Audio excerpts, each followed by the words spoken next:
हमने कई सेक्टर्स युवाओं के लिए खोल दिए हैं। सामान्य नागरिक विकसित भारत के मिशन को ड्राइव करने वाला है। ये बजट एक फोर्स मल्टीप्लायर है। ये बजट सेविंग्स को बढ़ाएगा,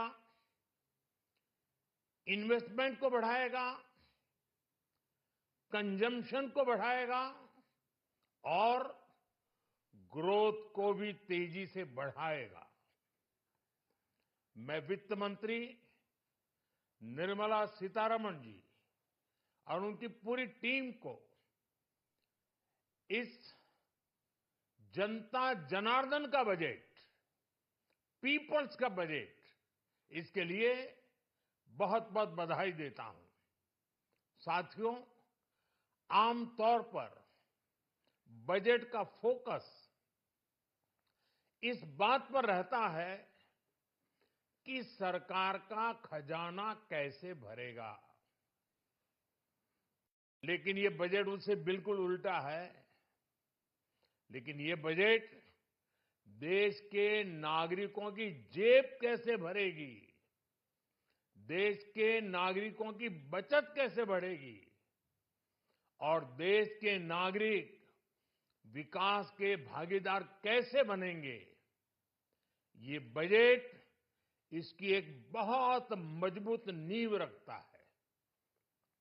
साथियों, इस बजट में रिफॉर्म की दिशा में महत्वपूर्ण कदम उठाए गए हैं।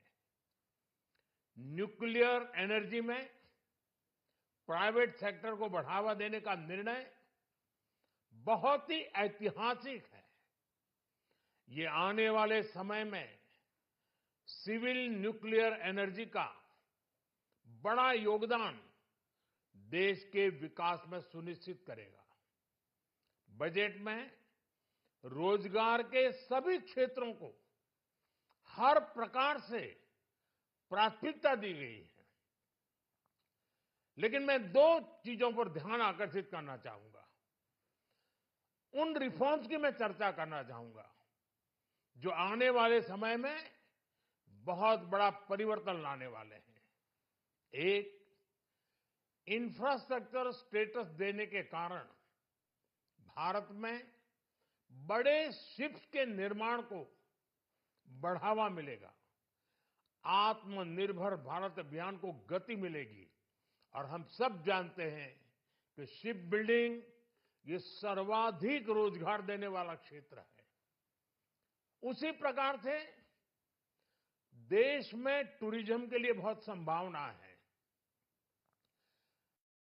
महत्वपूर्ण 50 टूरिस्ट डेस्टिनेशन, वहां पर जो होटल्स बनाएंगे, उस होटल को पहली बार इंफ्रास्ट्रक्चर के दायरे में लाकर टूरिज्म पर बहुत बल दिया है। इससे हॉस्पिटैलिटी सेक्टर को, जो रोजगार का बहुत बड़ा क्षेत्र है, और टूरिज्म जो रोजगार का सबसे बड़ा क्षेत्र है, एक प्रकार से चारों तरफ रोजगार के अवसर पैदा करने वाला एक क्षेत्र को ऊर्जा देने वाला काम करेगा। आज देश विकास भी, विरासत भी, इस मंत्र को लेकर चल रहा है। इस बजट में भी इसके लिए भी बहुत महत्वपूर्ण और ठोस कदम उठाए गए हैं। 1 करोड़ पांडुलिपियों के लिए, संरक्षण के लिए, मैन्युस्क्रिप्ट के लिए ज्ञान भारतम मिशन लॉन्च किया गया है। साथ ही भारतीय ज्ञान परंपरा से प्रेरित एक नेशनल डिजिटल रिपोजिटरी बनाई जाएगी। यानी टेक्नोलॉजी का भरपूर उपयोग किया जाएगा और हमारा जो परंपरागत ज्ञान है उसमें से अमृत निचोड़ने का भी काम होगा। साथियों, बजट में किसानों के लिए जो घोषणा हुई है वो कृषि क्षेत्र और समूची ग्रामीण अर्थव्यवस्था में नई क्रांति का आधार बनेगी। पीएम धन धान्य कृषि योजना के तहत 100 जिलों में सिंचाई और इंफ्रास्ट्रक्चर का डेवलपमेंट होगा। किसान क्रेडिट कार्ड की लिमिट 5 लाख तक होने से उन्हें ज्यादा मदद मिलेगी। साथियों, अब इस बजट में 12 लाख रुपए तक की आय को टैक्स से मुक्त कर दिया गया है। सभी आय वर्ग के लोगों के लिए टैक्स में भी कमी की गई है। इसका बहुत बड़ा फायदा हमारे मिडिल क्लास को, नौकरी पेशे करने वाले जिनकी आय बंधी हुई है, ऐसे लोगों को, मिडिल क्लास को इससे बहुत बड़ा लाभ होने वाला है। उसी प्रकार से जो नए नए प्रोफेशन में आए हैं, जिनको नए नए जॉब मिले हैं, इनकम टैक्स की ये मुक्ति उनके लिए एक बहुत बड़ा अवसर बन जाएगी। साथियों, इस बजट में मैन्युफैक्चरिंग पर 360 डिग्री फोकस है, ताकि एंटरप्रेन्योर्स को, एमएसएमईज को, छोटे उद्यमियों को मजबूती मिले और नई जॉब पैदा हो। नेशनल मैन्युफैक्चरिंग मिशन से लेकर clean tech, leather, footwear, toy industry जैसे अनेक सेक्टर्स को विशेष समर्थन दिया गया है। लक्ष्य साफ है कि भारतीय प्रोडक्ट्स ग्लोबल मार्केट में अपनी चमक बिखेर सके। साथियों, राज्यों में इन्वेस्टमेंट का एक वाइब्रेंट कॉम्पिटिटिव माहौल बने, इस पर बजट में विशेष जोर दिया गया है। एमएसएमईज और स्टार्टअप के लिए क्रेडिट गारंटी को दोगुना करने की घोषणा भी हुई है।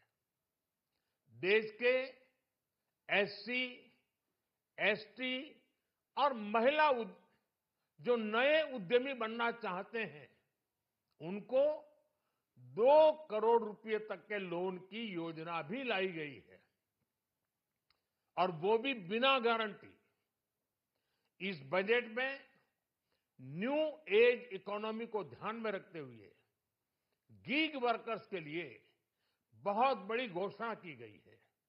पहली बार गीग वर्कर्स का ई श्रम पोर्टल पर रजिस्ट्रेशन किया जाएगा। इसके बाद इन साथियों को स्वास्थ्य सेवा और दूसरी सोशल सिक्योरिटी स्कीम्स का लाभ मिलेगा।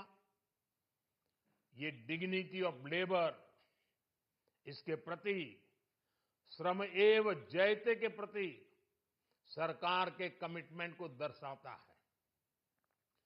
रेगुलेटरी रिफॉर्म से लेकर फाइनेंशियल रिफॉर्म्स, जन विश्वास 2.0 जैसे कदमों से मिनिमम गवर्नमेंट और ट्रस्ट बेस्ड गवर्नेंस के हमारे कमिटमेंट को और बल मिलेगा। साथियों, ये बजट न केवल देश की वर्तमान आवश्यकताओं को ध्यान में रखता है, बल्कि हमें भविष्य की तैयारी करने में भी मदद करता है। स्टार्टअप के लिए deep tech fund, geospatial mission और न्यूक्लियर एनर्जी मिशन ऐसे ही महत्वपूर्ण कदम है। मैं सभी देशवासियों को एक बार फिर इस ऐतिहासिक पीपल्स बजट की बधाई देता हूं, और फिर एक बार वित्त मंत्री जी को भी बहुत बहुत बधाई देता हूं। बहुत बहुत धन्यवाद।